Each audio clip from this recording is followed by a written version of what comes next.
review here, top 10 Russians in gaming.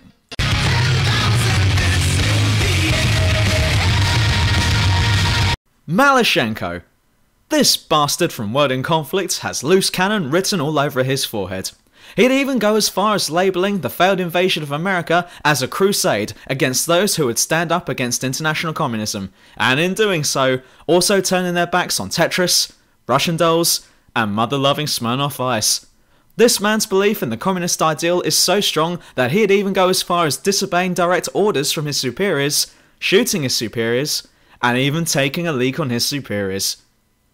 Actually, that last one never happened. Working 9 to 5, what a way to make a living. Artyom! Yeah, alright, so he's not actually a bad guy like the series makes out, but hey, he's Russian.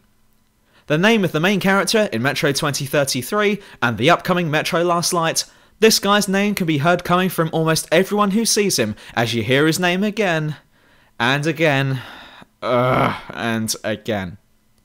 Having said that, he's pretty badass due to being raised underground in a Russian metro station during the apocalypse and has killed many people and monsters. And Nazis, so kudos man. Looking forward to seeing more of that shit in the next installment. And hold on tight, cause it's gonna be wilder than any insect ride. Alec Trevelyan. When he's not being Lord High Moocher and General Layabout heir to the throne Martin Septim, Sean Bean is busy trying to thwart the plans of James Bond as GoldenEye's antagonist, Alec Trevelyan. And although he was first cast as this role in the 1995 film, there was also a 1997 video game adaptation that came along with it, with everyone's favourite Cossack included. Lane Goodman.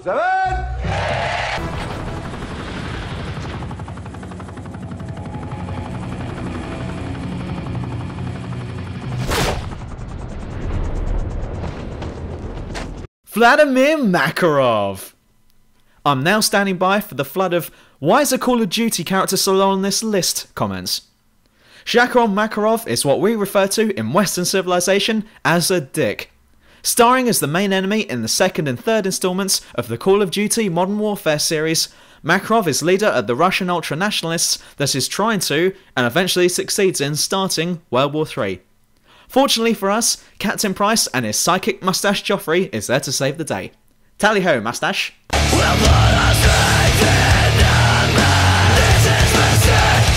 Colonel Volgin. Who needs guns when you can shoot bullets out the palm of your hands with the use of electricity? Volgin is one of the primary antagonists in Metal Gear Solid 3 Snake Eater, and is definitely a tough nut to crack. Although being played for a mug by everyone around him, Volgin is still able to keep his cool and is more than a match for Naked Snake with his devastating and shocking attacks. That's right, I just had to go there. And my wife is dead. I'm sorry to hear that. High five! Zangief! This Street Fighter 2 character is not only a badass in the ring, but also right-hand man of Mikhail Gorbachev. Performing wrestling moves and the likes, Zangief will pummel you into submission before calling on the KGB to smoke on your ass. And there's nothing more humiliating than being defeated by someone who's doing the Russian dance.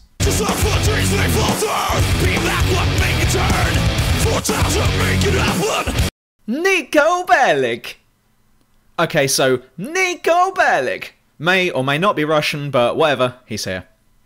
But Niko has been convinced to come to the US today by his loser cousin Roman over the promise of living the American dream, by getting first dibs on what to watch on the TV and Hummers. But it's not long before Niko is thrown into the problems of getting money, and so begins his career in fast cars, eating hot dogs, and banging spies. Spoiler alert.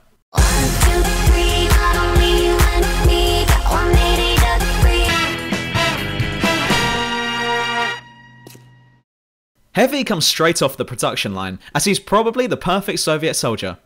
It doesn't really make sense as to why he's in Australia, seeing as Team Fortress 2 is set during the Cold War in an alternative timeline. And yes, believe it or not, but TF2 actually does have a storyline. But Hevy is tough, can withstand a huge amount of damage, and is a perfect frontline soldier, making him the Soviet equivalent of the Terminator. Although he does have a larger vocabulary than the Terminator. And far smaller jugs than the TX. Yuri!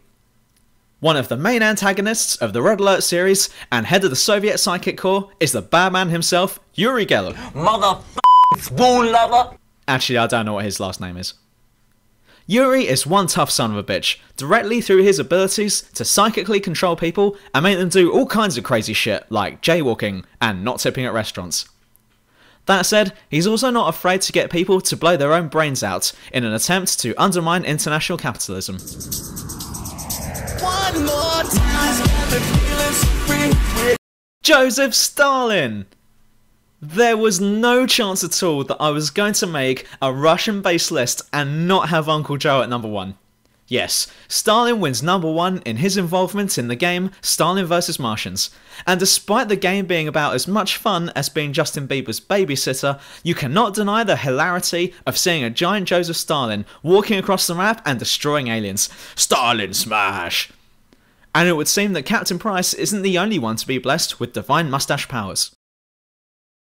And that's the end of that one, but if you believe that you have divine mustache powers, then don't forget to like and subscribe to my channel.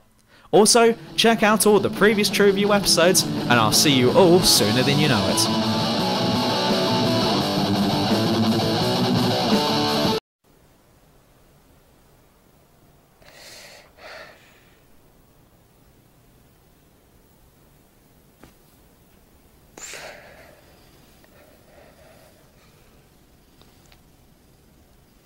I want to tell you my secret now.